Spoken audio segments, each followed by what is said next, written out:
Tough night, obviously. Give them credit. I felt we were okay to start the game, and the game was decided at the end of that first, start of the second. I think it was a 26-5 run, and that was with our starters at the end of their run and our bench coming in. And I thought their bench came in and just, put it on us. And what I felt happened in the first half was we allowed the disappointment of not making shots to affect everything else. And I felt there was a stretch where they just, they were into it more. They were playing harder. And I told our guys this morning, I said, we've beaten this team once. We're in first place, they're in second place. And we only played them 3 times this year.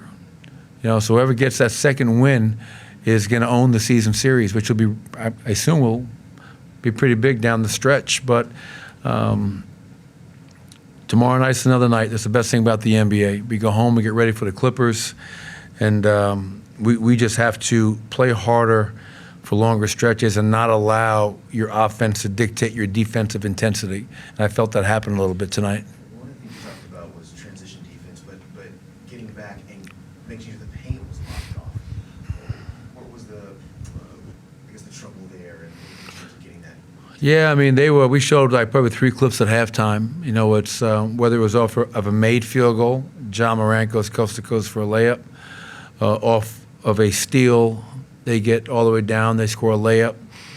They're the number 1 paint scoring team in the league. That's what they do. They average just around 60 in the paint, which is what they had tonight. And I think it was a combination of our turnovers in the first half. Second half, much better job of taking care of it. But first half turnovers fueled their break. They ran off misses. They ran off makes. And while they were sprinting, we just didn't have we didn't match that. We were kind of caught in between, and they put a ton of pressure on your paint, and we didn't do a good enough job. Myself and our players, we didn't do a good enough job to withstand that tonight. And disappointing, but you move on, and we're going to try to get home and continue to show why we're the best home team in the NBA against the team and against the LA Clippers tomorrow.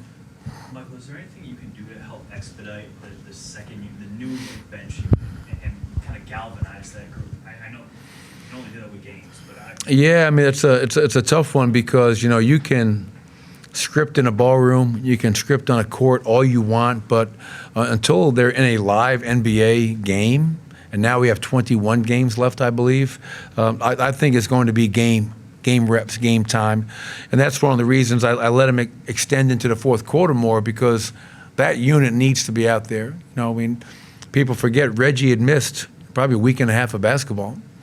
So just getting Reggie, Thomas, the other guys that were out there with him, Bruce, Jeff, Christian, whoever it may be, getting them some game reps to try to speed that chemistry up. But I'm sure there's going to be some really good moments in the next couple of games. There'll be some moments like we had tonight. We just got to stay with it because we believe in Thomas, we believe in Reggie, and I think the other guys can definitely help us out as well. Maybe we should ask this pregame, but do you have a timeline at all on AG? Do you have any idea? Honestly, I have no idea. I know he stayed back, rehabbed along with Zeke and Colin. I'll speak with Steve Short and our medical staff to see, what his status is for tomorrow night. Obviously, he's a big part of what we've been able to do this year on both ends of the floor.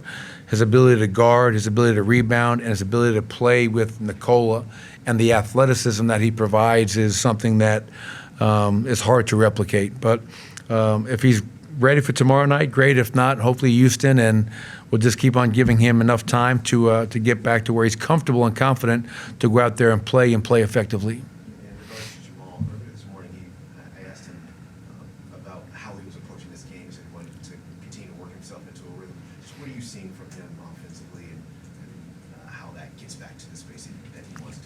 Yeah, he missed the 6 games going into the break, and prior to that, he was, at a really high level of excellence. The way he was impacting the game, the way he was scoring. And now 2 games post All-Star break, obviously tonight 3 of 13, 1 of 5 from 3. Last night, or 2 nights ago in Cleveland, I know he struggled to make shots. And when he has nights like that, like he did in Cleveland, he had 9 assists. He found other ways to impact the game and make plays. And that's the challenge. It wasn't just Jamal tonight, but when you're not making shots that you're accustomed to making, okay, do you drop your head or do you find other ways to impact the game? Do you dig in and play harder to help your team? And that's a challenge for all of our guys. But, it's just a matter of Jamal getting his rhythm back. And he's one of those guys, when he sees a few go in, we know all of a sudden he's shooting into a very big basket. When you look at this game tonight, one thing that stood out to me, they're a physical defensive team. I mean, Cleveland's a good defensive team. I thought this was a physical defensive team.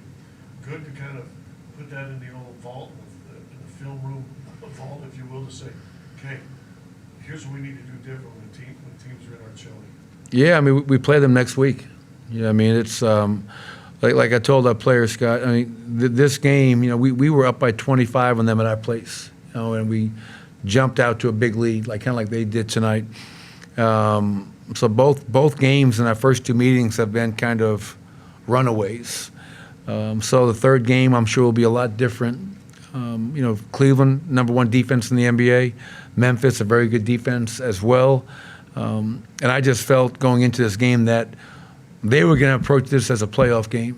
And I felt we approached it as a game 61 or 62. And there's a huge difference between the two. And it's a learning opportunity. But as I mentioned earlier, what I love about the NBA, you have to have a short-term memory, learn from it. But tomorrow night we go home and we have to be ready to go against the Clippers and protect our home court. Thank you.